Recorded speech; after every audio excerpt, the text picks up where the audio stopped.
우리는 기도에 대해서 많은 오해들을 가지고 있습니다. 그 첫 번째, 중언부언이 무엇인지에 대한 정확한 이해가 필요합니다. 중언부언이 여러분들은 무엇이라고 생각하십니까? 중언부언. 맞습니다. 같은 말을 반복하지 말라는 뜻입니다. 사전적인 의미처럼 이미 한 말, 같은 말을 반복하면 그 기도를 듣지 않는다라는 뜻입니다. 그런데 원문을 이해하시면 같은 말을 반복하라는 의미보다 알아듣지도 못하는 말을 하지 말라는 의미가 있다는 뜻입니다. 그 뜻과 의미를 모른 채 그저 생각 없이 의식 없이 말하지 말라는 의미입니다. 마태복음 6장 7절 말씀을 함께 보십시다. 또 기도할 때에 이방인과 같이 중언부언하지 말라. 그들은 말을 많이 하여야 들으실 줄 생각하느니라. 아멘. 여기에 중언부언하지 말라는 단어가 바톨로게오라는 단어입니다. 이 바톨로게오라는 단어는 바토스라는 단어와 로고스라는 단어가 연결된 단어입니다. 여러분, 바토스라는 단어는요, 말을 더듬는 사람입니다. 여기서 말을 더듬는 이유가 있습니다. 그 이유는 말을 하지 못하는 사람인데 듣지 못해서 말을 심하게 더듬는 사람이라는 뜻입니다. 여러분, 말을 더듬는 사람의 특징은 말을 듣지 못하는 사람들입니다. 그래서 듣지 못하는 사람들이 말을 하는 것이 어려운 것입니다. 그래서 바토스, 듣지 못해서 말을 심하게 더듬는 상태. 무엇을 듣지 못할까요? 로고스, 말씀, 진리의 말씀을 의미하는 거죠. 그러니 이 바톨로게오라는 이 단어는 단순히 같은 말을 반복한다는 의미를 떠나서 제대로 진리의 말씀을 듣지 못한 채 내가 생각해서 그저 말을 하고 있는 상태를 의미한다는 뜻입니다. 여러분, 제대로 알아듣지 못했기 때문에 제대로 말을 못하는 상태입니다.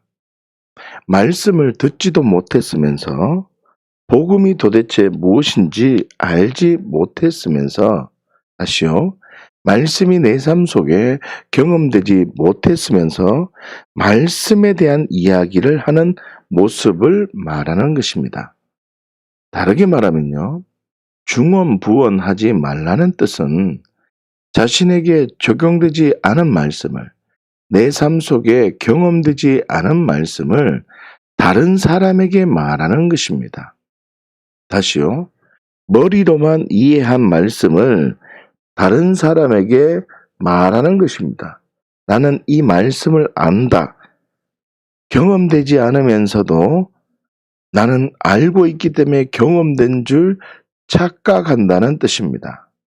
그래서 이방인과 같이 중언부언하지 말라는 선언에 우리는 주목해야 됩니다.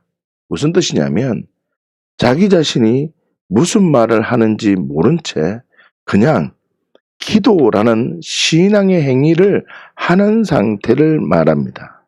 여러분, 하나님에 대한 인식 없이 그냥 기도하고 있는 상태입니다.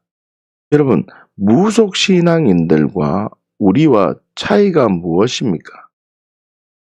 그저 맹목적으로 그 대상을 감동시키면 내가 부르짖어야지만 그 대상이 나의 마음을 안다 라는 마음이 무속신앙인들의 마음입니다.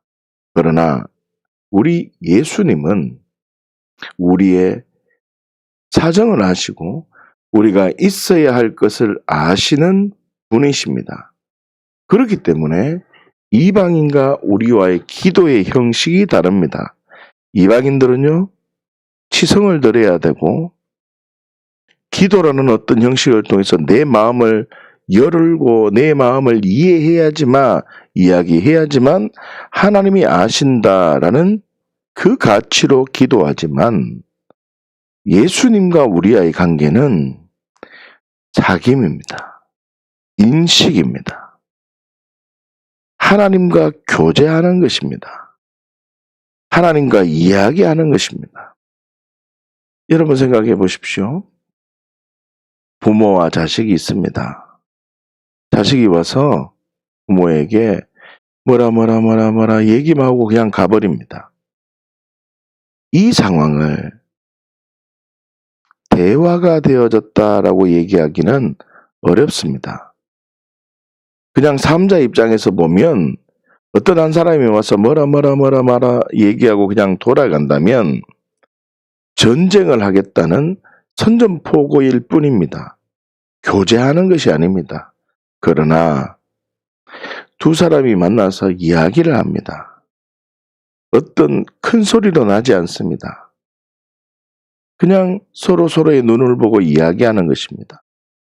그러면 삼자가 볼 때 그 모습을 어떤 모습으로 보겠습니까? 여러분, 사귐 없이 내가 하고 싶은 말만 하는 상태를 저는 중언부언이라고 생각한다는 뜻입니다.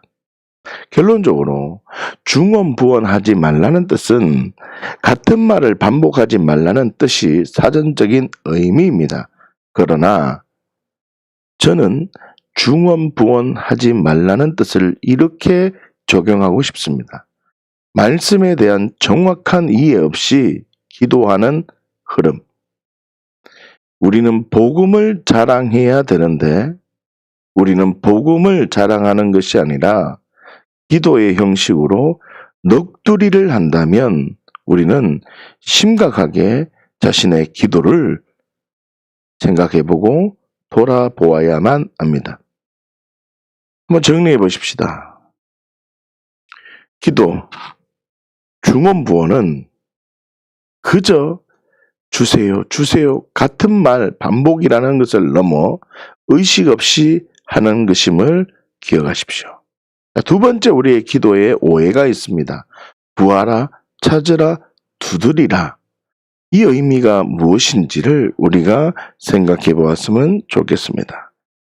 무엇을 구하라, 찾으라, 두드리라 라는 뜻이냐면 성령을 의미합니다. 누가복음 11장 9절에서 10절까지 말씀인데요. 내가 또 너희에게 이르노니 구하라. 그러면 너희에게 주실 것이요. 찾으라. 그러면 찾아낼 것이요. 문을 두드리라. 그러면 너희에게 열릴 것이니 구하는 이마다 받을 것이요. 찾는 이는 찾아낼 것이요. 두드리는 이에게는 열릴 것이니라. 여러분, 구하면 주실 것이고 찾으면 찾아낼 것이고 두드리면 열릴 것이라고 합니다. 생각해 보십시오. 우리가 지금까지 신앙생활을 해오면서 구하고 찾고 두드렸을 때에 그 모든 것이 이루어졌습니까? 내가 기도한 모든 내용들이 전부 다 이루어졌습니까? 그러나 누가복음 11장 9절에서 10절까지의 말씀은 너희가 구하고 찾으며 두드리면 반드시 주실 것이고 찾아낼 것이고 열릴 것이다 라고 하십니다. 이것은 우리의 어떤 소원의 문제가 아니라 본질적인 무엇을 이야기하는데 우리는 그 본질을 놓치고 내 소원을 구하고 내 뜻을 내가 찾기를 원하고 내 삶의 문제를 두드리면 열린다라는 이 가치로 이 말씀을 대한다는 뜻입니다. 여러분, 지금 누가복음 11장 9절에서 10절까지 말씀을 보았는데요. 11절 말씀을 보십시다. 너희 중에 아버지 된 자로서 누가 아들이 생선을 달라 하는데 생선 대신에 뱀을 주며 라고 말씀하십니다. 생선을 달라 하는데 생선 대신 뱀을 주지 않는다고 하십니다.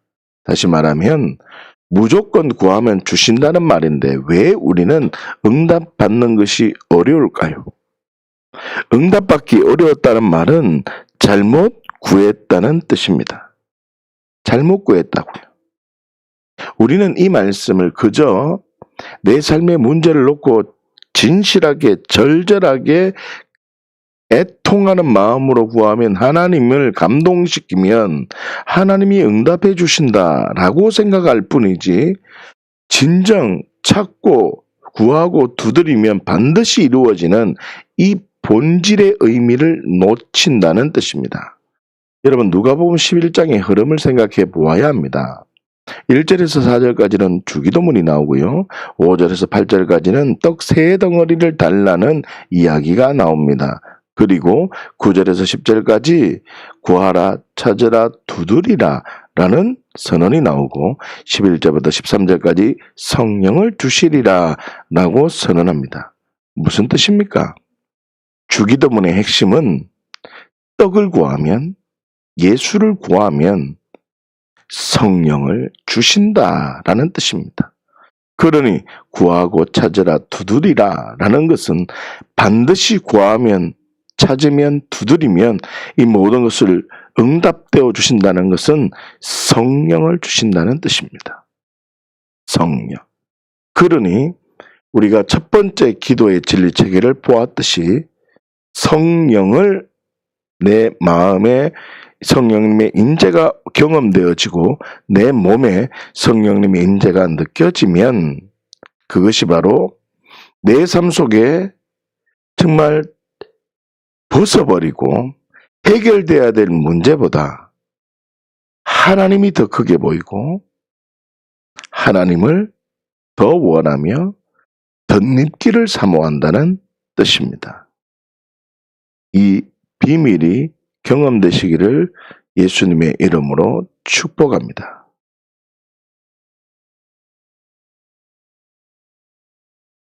사랑하는 주양가족 여러분, 이방인들이 하는 중언부언이 아니라 우리는 그리스도인답게 기도해야 합니다. 그리스도인답게.